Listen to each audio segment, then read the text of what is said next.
Should Christians be circumcised if they are to follow Christ?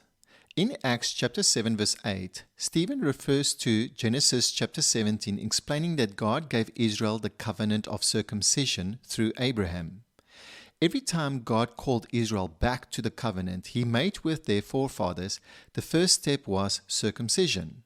For everyone outside of the covenant to enter it, circumcision was required. For example, those who were not circumcised could not partake in feasts such as the Passover, as stated in Exodus chapter 12 verse 48. Why is this significant? Paul writes in Galatians chapter 5 verse 2 to 3 that if anyone becomes circumcised, Christ will profit them nothing.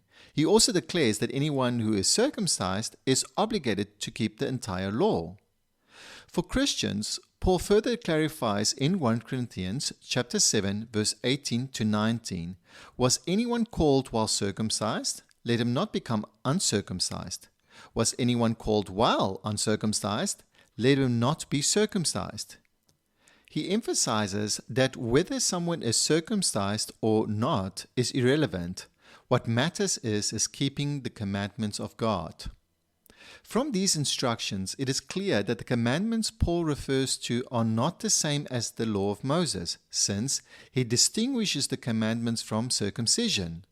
Paul even states in Galatians chapter 5 that if one chooses circumcisions, they are bound to keep the whole law. Jesus himself said in John chapter 15 verse 10, "If you keep my commandments, you will abide in my love, just as I have kept my Father's commandments and abide in his love." In verse 12, Jesus explains, "This is my commandment, that you love one another as I have loved you." So there is no commandment from Christ to be circumcised if you are to follow him. And we have Paul who wrote in no uncertain terms that if we are to be circumcised in order to follow Christ, Christ would profit us nothing. Like and subscribe for more 2-minute biblical rebuttals.